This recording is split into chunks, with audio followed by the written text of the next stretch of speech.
If you've ever seen a sitcom family that looks perfect from the outside, congratulations. That wasn't us. From the outside, we looked fine: white picket fence, dog that barks at leaves, a mom who posts prayer hands emojis under videos she didn't watch. But inside? Let's just say, if dysfunction were an Olympic sport, we'd be bringing home gold. My name's Mason. I'm 23 now, but this story really kicked off when I was 21 and my little sister Sierra finished her first semester of college. Just one. Not a degree, not a thesis, just 14 weeks of eating meal prep from Pinterest and taking filtered mirror selfies in the library she didn't study in. You'd think she cured cancer the way my parents reacted. They threw her a party. A real one. With custom banners, a taco bar, string lights in the backyard, and even a guy playing acoustic covers of Bruno Mars. You know what I got when I finished my full automotive certification? A half-deflated balloon that said "Congrats grad" from the dollar store, left over from someone else's celebration. But Sierra? Oh, Sierra got a car. Brand new. Candy apple red. Heated seats. The kind of car that chirps when you lock it, like it's proud of itself. I stood there clapping while Mom handed her the keys and said, "You earned this, baby. We're just so proud." I looked at my dad. He gave me a sideways nod like he was acknowledging the thermostat had been adjusted, not his son. To be fair, I wasn't jealous of the car. I was jealous of what it meant. Celebration. Validation. A moment. I'd spent 14 months pulling night shifts at Rick's Auto and Tire while juggling classes at a trade school an hour away, sleeping in my truck sometimes between jobs, drinking instant coffee strong enough to dissolve regret. No one came to my certification ceremony. No one even asked when it was. When I told my mom I'd passed all my exams and was officially licensed, she smiled while slicing vegetables and said, "Well, that's nice, honey. You've always been good with your hands." Like I'd made a birdhouse. Sierra posted her car on Instagram with the caption, "She believed she could, so she parked crooked anyway, woman tipping hand #blessed." I posted a photo of my name stitched into a dark blue uniform shirt. No likes. Not even from my mom. And yes, she follows me. I didn't say anything. I never really did. See, in my house, Sierra was the main character. She was sparkly and loud and wore oversized sunglasses to indoor places. I was the background music. The B-roll footage. The guy who helped move furniture and then got cropped out of the family photos. But I didn't complain. I got up early. I worked hard. Rick liked me enough to bump me to full-time. Said I didn't talk much but I listened, and that was rare in our line of work. And slowly, I started saving. Not a lot. But enough. While Sierra was going viral for her graduation cap design that said, "Hotter by the degree," I was underneath a 2004 Civic trying to dislodge a rusted bolt with nothing but prayer and elbow grease. Still, I smiled when she got the car. Clapped even. Ate the tacos and kept my mouth shut when Dad gave a toast that ended with, "She's gonna change the world." He never said that to me. The closest I ever got was, "Don't screw this job up, Rick's giving you a shot." It's weird, the stuff that sticks to your ribs. Like when I fixed Mom's washing machine and she said, "You'd make a great husband someday, handy and humble." But when Sierra got an A in philosophy, she said, "My daughter's gonna be a CEO." Even Maya texted to say, "That girl is going places." I wanted to reply, "Yeah, mostly in reverse, judging by how she handles that car," but I didn't. Instead, I kept working. Quiet. Steady. Showing up early, locking up late. One day, Rick tossed me the keys and said, "Open up tomorrow, will ya? I'm taking the weekend off. You're the only one I trust." That meant something. Maybe more than my own parents' approval ever would. About a month after Sierra got her car, I was working a double shift at the shop. Summer heat, 92 degrees, no AC in the garage, just a giant fan that mostly circulated sweat. Rick had left for his fishing trip, and I was holding down the fort. 8 oil changes, 2 brake jobs, one lady who asked if I could just buff the air out of her tires. You get used to weird requests when your name tag says Mason, mechanic. Around noon, I checked my phone on break. Family group chat was blowing up. Sierra had posted another mirror selfie from inside her car, captioned, "She purrs like a kitten and roars like a queen, face-blowing kiss." Followed by 12 heart emojis and one from my aunt that said, "You're living your best life." I didn't comment. What was I gonna say? Glad the suspension I adjusted for free is holding up. That was the thing. I'd helped with her car. She didn't know that part. Rick had actually given her a small discount on prep work before it left the lot. And I, idiot that I was, had stayed late fixing the calibration on her steering and flushing the brake lines just to make sure it was perfect. Not that anyone would say thanks. They probably thought the dealership installed confidence and grace right next to the cup holders. Anyway, that Sunday started like any other. Quiet. I slept in. For once. No wrench in my hand, no oil stains on my elbows. I made a microwave breakfast burrito and plopped down to watch some reruns of a show where people scream about kitchen knives like they're being hunted by the utensils. Around 3:30 p.m., my phone started buzzing. Sierra. Decline. Buzzed again. And again. Then a text from Mom. "Call your sister. Car trouble. She's stranded. Says it's urgent." Now here's the thing, I'm not heartless. But I am someone who notices patterns. Like how I only get calls from my family when something's broken. Never to check in. Never to say, "Hey Mason, how's work? How's life?" Just, "Hi, fix this." I called Sierra back anyway. She answered mid-freakout. "Oh my God, Mason, my car is like, completely dead. Like, not even blinking. It's just sitting here. In a parking lot. Like a corpse." I asked what happened. "I don't know. I was at brunch, and when I came back, it just wouldn't start. I pushed the button and it made a sad little click and then nothing. What am I supposed to do?" "Well," I said, still half chewing my burrito. "Could be the battery. Maybe the alternator. Can you come fix it?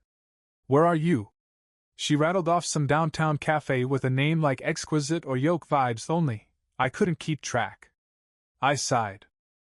"Do you have jumper cables?" "No. EW. That's like dirty." "Okay, well, you'll need to get it towed." "Towed? On a Sunday?" "Yeah, most shops are closed today." There was silence. The kind where you can hear the ego deflating. Then she said, "Isn't Rick's open?" "Nope. Closed weekends." She groaned. "Ugh. Then who is open? I need this fixed now. I have work in the morning." That was the moment. I stared at the floor for a beat. The same floor I'd spent hundreds of hours on, standing in my steel-toe boots while everyone else got praise and perks and perks and praise. So I said it calmly. "There's one place open. It's small, but reliable." "Okay. Who?" "It's called Mason's." More silence. "Wait. You mean you?" "Yep. Your garage is open on Sundays?" I smiled. "It is now." I heard the heels before I saw her. Click-clack. Click-clack.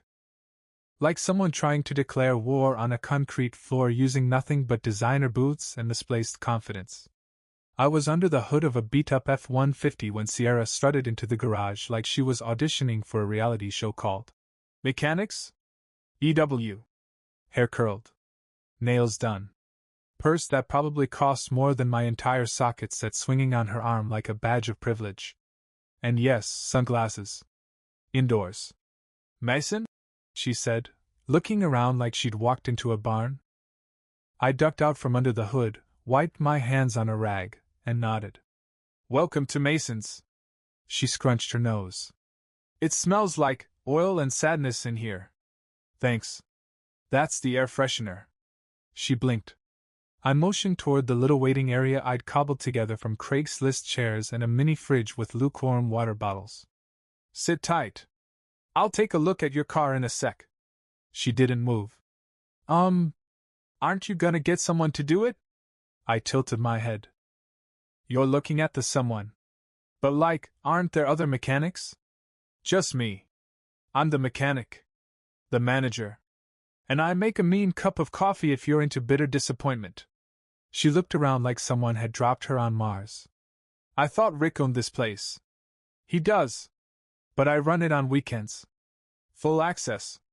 Tools, lifts, schedule. He trusts me. She gave a slow blink, like her brain was buffering. Wait, so this is your shop right now? Yes, Sierra. For the next 24 hours, you're in my domain.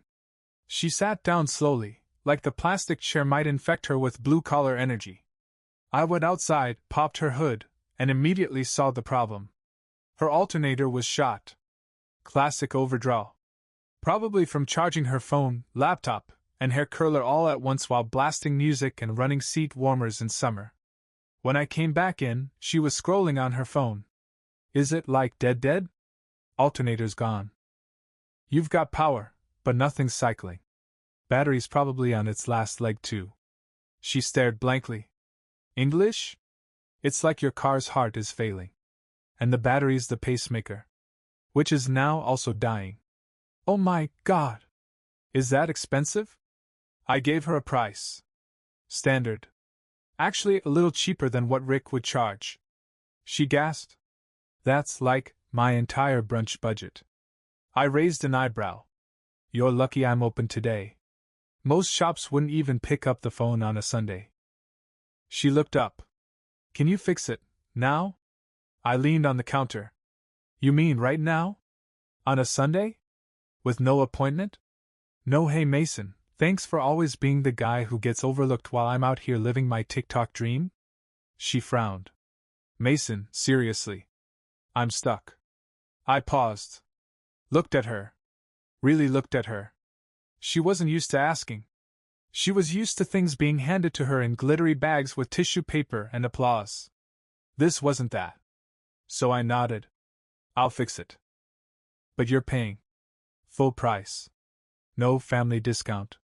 Her mouth opened. Closed. Opened again. You're kidding. Nope. But I'm your sister. Exactly. She sat back, stunned like someone had cancelled her favorite reality show. I turned and walked toward the toolbox. And man, the sound of her not being able to argue. Better than a V8 engine. I didn't rush the repair. Not to be petty, well, maybe a little, but because I wanted Sierra to sit in it. Not just the cheap plastic chair. The discomfort. The realization that sometimes, life doesn't come with a bow or a banner. Sometimes it smells like burnt rubber and engine grease, and nobody claps when you're done. She sat in silence for a while, scrolling her phone. Then, probably realizing TikTok dances wouldn't get her home, she started glancing around. You built this area? She asked, nodding toward the makeshift waiting corner. Yep, I said, popping the hood. It's not terrible. That's the nicest thing you've said to me since 2017. She actually chuckled. That surprised both of us. Back under the hood, I got to work. The alternator was cooked. Melted insulation on the wiring. Honestly, I was surprised she hadn't broken down sooner. Probably pushed the battery past its limit trying to power every beauty gadget known to mankind while driving 10 minutes to get iced lattes. But as I replaced the alternator, something about the silence felt different. Not cold. Just unfamiliar. 15 minutes in, Sierra wandered over to where I was working. You really know what you're doing, she said quietly. I glanced up. That's the point of the certification you all laughed at. She winced. We didn't laugh. Mom said, oh, so trade school is like backup college, right? You said, cute, that you're learning how to change tires professionally. And Dad? He asked if I'd still be living at home by the time I was 30. She looked down. I didn't mean it like that. I tightened a bolt and didn't answer. I guess I just thought you'd do more. I snorted. More than running a garage by 23? Paying rent? Helping people who walk in with real problems and no cash? Doing honest work? No, I mean... She stopped. Okay, yeah? Maybe I didn't get it. I didn't say anything. Just handed her a wrench. What's this for? She asked. Hold it. Just don't drop it on your foot. She held it like it might bite her. I walked back to the counter and rang her up. Total came to just under 600. Cheaper than anywhere else, and no upselling. Just labor and parts. When she saw the number, her face crumpled. Can I Venmo you in 2 parts? I raised an eyebrow. No discount? Nope. I'm your sister. You were also the one who posted Mechanic Brothers are cute, but I want a man with a real job. That was a joke. Sure. But jokes don't expire when the car breaks down. She sighed. Okay. 2 parts. Swear I'll pay. I nodded. All right. She transferred the first half. Then paused. You ever think about leaving? What, the shop? No. Like this town. Doing something else. Bigger. I leaned against the counter. I used to. But I kinda like where I'm at. I built something. Even if no one noticed. She looked at me differently then. Not like I was the dusty background character in the family slideshow. Not like the guy who just fixes things. But like someone who mattered. Someone who made his own way. You're really good at this, she said. That hit different. For a second, we weren't siblings with years of quiet resentment between us. We were just 2 adults, both realizing the gap wasn't as wide as we thought. She grabbed her keys. Thanks for today. Seriously. I nodded. Drive safe. And stop charging your flat iron in the car. She laughed. Noted. She left. The bell on the garage door jingled as it shut behind her. And me? I stood there for a while, hands still dirty, heart a little lighter. Not because she paid. Because, for once, she saw me. I didn't expect anything to change. I mean, Sierra said thanks. She paid half. She left without mocking my tools, which, frankly, felt like a miracle. But I figured by the next brunch photo dump, it'd be back to hashtags and high heels, and I'd fade into the background again, right behind her mimosa. But something shifted. The next morning, I woke up to 6 messages from my mom. Heard Sierra's car broke down. Did you fix it? She said it was expensive? You charged your own sister full price? We raised you better than that. You need to apologize. I stared at the screen, waiting for the hidden camera crew to jump out and yell, Gotcha! Family gaslighting edition! Then came the kicker. You could have at least offered a sibling discount. Family helps family. I sat up in bed, genuinely stunned. Not at the guilt trip, that was standard. But at the fact that Sierra actually told them. Told them I charged her. Told them I didn't kneel and kiss the ring of family loyalty. I didn't reply. Just rolled out of bed, made coffee, and got to work. Monday meant back-to-back jobs, and I didn't have time to unravel decades of favoritism through text. Around noon, my cousin Jenna stopped by the shop. She never stops by. Hey, she said, sliding her sunglasses up. Heard you rescued Sierra from the parking lot apocalypse. I nodded. Yep. She made it sound biblical? Oh, it was a whole thing. Said you were kinda scary, kinda bossy, and unexpectedly competent. Direct quote. I barked a laugh. Well, I'll get that on a business card. She also said you didn't take any crap. She was kind of impressed. I blinked. Jenna leaned in. You realize that's like the first time Sierra has admitted someone else was better at something? Must have been the heat. But Jenna just smiled. You made a statement, Mason. You didn't just fix a car. You flipped the script. After she left, I opened the family group chat. Big mistake. Mom had now roped in my aunt who wrote, If you're going to run a business, don't forget who supported you growing up. Right. Because one time in 9th grade they bought me steel-toe boots after telling me I had no vision. Then my dad chimed in. You embarrass your sister. Could have handled it better. That one got to me. I didn't say anything when they skipped my graduation. I didn't say anything when Sierra got a car and I got a you'll land on your feet pep talk over microwaved green beans. But now I'm embarrassing her. I stared at the chat for a good minute. Then, finally I typed. She came to me. I fixed it. I charged her fairly. If that's a problem, start your own garage and give out free labor. Until then, maybe just say thank you. I hit send. Then muted the chat. An hour later, Sierra texted me directly. I didn't think they'd react like that. Sorry. I paused. Reread it. She was trying. So I replied, it's fine. Just don't forget who came through when no one else did. She heart reacted it. That was it. No more emojis. No jokes. Just a quiet acknowledgement. And I'll be honest. That silence from the group chat afterward? It was the most peaceful thing I'd ever experienced. 3 days. That's how long it took for the dust to settle after Sierra's Sunday meltdown. 3 quiet, buzzing with non-said stuff days where the family group chat stayed oddly muted, like everyone knew something happened, but no one wanted to say it out loud. And me? I just kept working. Changed 2 timing belts, did a full brake replacement on a work van, and fixed a coolant leak that smelled like expired Gatorade. Nothing dramatic. Just the rhythm of a guy who doesn't wait around for applause. Then, on Friday night, just as I was closing the garage, my phone buzzed. Uncle Brad. A name I hadn't seen in forever, not since he skipped my graduation cookout, which I'd planned myself, then posted a group photo captioned, "Family over everything." That somehow didn't include me. His message read, "Hey Mason! Long time no talk, hope you're doing well, bud. Quick question, your aunt's car is acting up. She mentioned you've got your own garage now?" Just like that. 0 warm-up. No. How've you been? No. Saw the garage, proud of you. Just straight to business. Or rather, straight to his business. I blinked.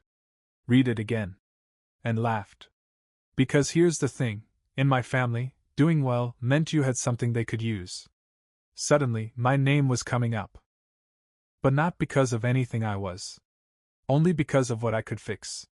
I replied, keeping it polite. Hey Brad. Yep, running the shop weekends and some nights. I've got availability Sunday at 10 a.m. Just let me know if she wants me to take a look. He responded 2 minutes later. Wait, you'd charge me? There it was. No shock. No surprise. Just expected entitlement. It's for your aunt, bud. Don't be cold. Family helps family. I sat on the edge of my desk, still in my grease-stained coveralls, and took a long sip of flat root beer. My hands were sore. My back ached. But my patience? That was long gone. This wasn't about a favor. It never was. It was about the fact that when I needed family, when I was living on vending machine dinners and taking buses to trade school at 6 a.m., nobody offered. Now I had something valuable. Suddenly, I was supposed to give it away. I typed slowly. I help a lot of people, Brad. I just ask they treat me like a professional. Standard rate. Same as everyone else. No response for 5 minutes. Then, wow. Bit harsh, kid. Don't forget who used to buy you school supplies. That one made me laugh out loud. He was referring to a single pack of mechanical pencils he gave me in 10th grade. I remembered because one snapped mid-test. So I replied, and don't forget who changed his own oil in the driveway at 14 because no one else would. We good or nah? Silence. I sat back. Checked the family group chat. Still muted. Still lit up with unread messages I didn't care to read. So I did something I hadn't done in years.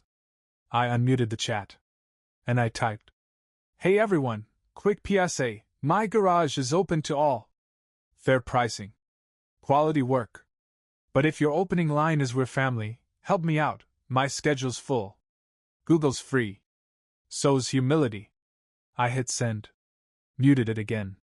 And for the first time in a long time, I didn't feel guilty. I felt in control.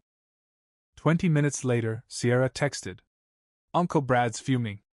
Said you were disrespectful? Didn't know boundaries were disrespectful. I replied. She responded with a laughing emoji, then added. Honestly? I told him you'd say no. Kinda proud you did. That made me pause. kinda proud. 2 words I never heard growing up, especially not in my direction. I sat there in the quiet, surrounded by tools and the low buzz of the vending machine in the corner, and just let it sink in. This wasn't some dramatic revenge arc. This was me, slowly, finally, being seen. Saturday afternoon, just before closing, I heard the bell over the front door ding. I was halfway under the hood of a Civic with a bad serpentine belt, and called out automatically, "Be with you in a sec." Then I looked up and froze. It was my dad. Now, to be clear, I hadn't not seen him in years or anything dramatic. He still lived 15 minutes away. But the last time he walked into my workplace, I was 16 and bagging groceries. And even then, he mostly complained about how slowly I worked and how the real world isn't gonna coddle you. He looked around now like the shop was foreign terrain.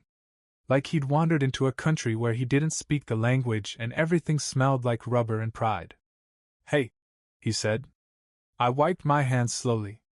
"You lost or—" He gave a tight smile. "Can we talk?" The tone said this wasn't about his car. The way his eyes scanned the place said he didn't expect it to look this real.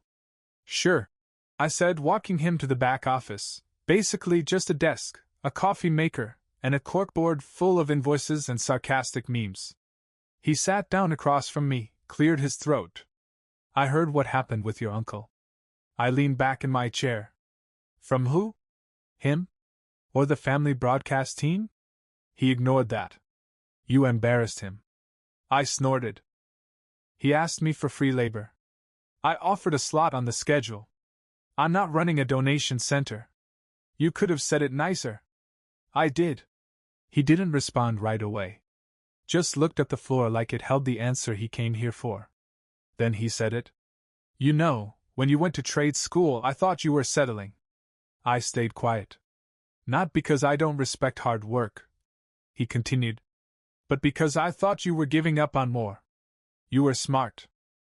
Thought you'd go into something bigger." I smiled without humor.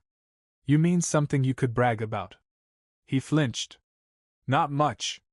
But enough. I used to hear the other dads talking about their kids in law school, med school, and I'd say, well, my son's good with tools. And you said it like it was a punchline." I added. Silence again. "I came here," he said slowly, "because I realized something last week." "Oh? You've built something. On your own." People talk about this place now. Not just in the family, in town. You're known. Trusted.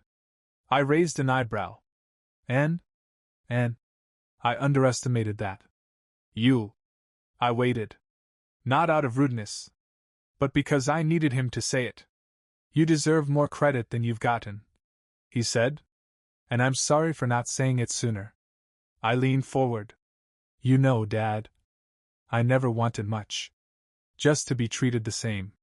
Sierra finished 1 semester and got a car. I got certified, started working full-time, and you said, guess that's what happens when you don't aim high."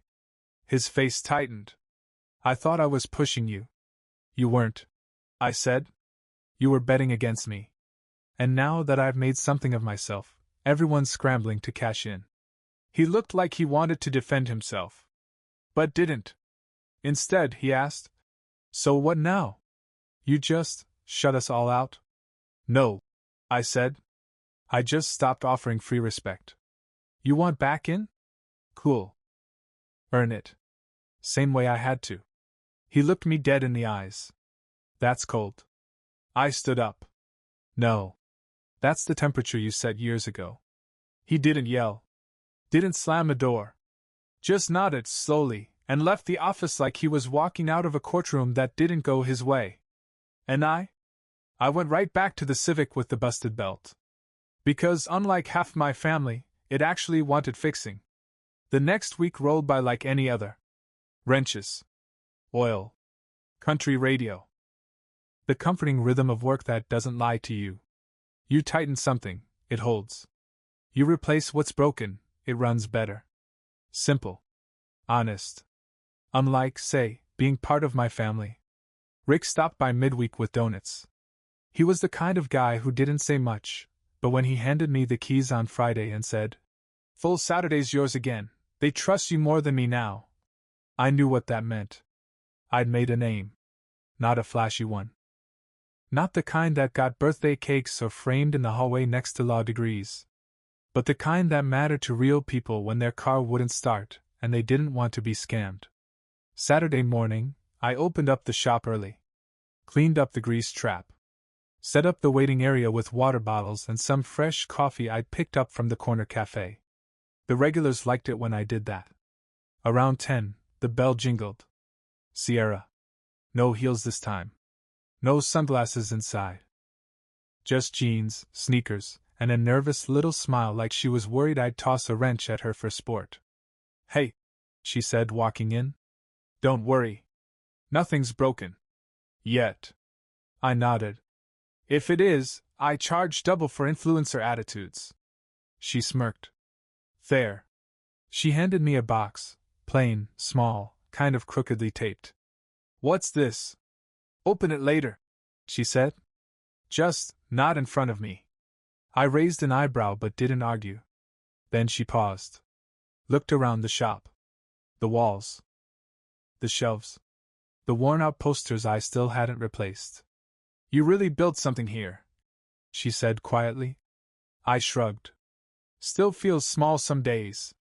"Maybe. But it's real. And it's yours. That matters." We stood there in the weirdest truce ever. Then she added, "I told Dad he should have said it years ago." "Said what?" "That he was proud." I snorted. "He didn't even say it when I won the local business grant last year." She blinked. "Wait, you won that thing?" I nodded. 15 grand. Helped me get new lifts. Rebuilt the back bay." She shook her head. "Why didn't you tell anyone?" I leaned against the counter. "Why bother? They'd call it luck. Or timing. Or say I should use it to go back to school." Sierra sighed. "They're slow learners." I laughed. "That's generous." She looked like she wanted to say more but didn't. Just gave a little wave and left. I waited till the door shut, then opened the box. Inside was a framed photo of us as kids. I was maybe 10. Sierra was 12. We were in the driveway. I was under Dad's old truck, pretending to fix something with a plastic wrench. She was sitting nearby, bored out of her mind. On the bottom of the frame, she'd taped a label. "Just a mechanic." Then, in smaller writing, "Turns out, that's more than enough." I didn't cry. But I sat down for a while and just stared at it. And when I hung it up behind the desk, right where every customer could see it, I smiled. Because it wasn't revenge. It wasn't about proving anything. It was just peace. Earned. Quiet. Greasy-handed. Mine.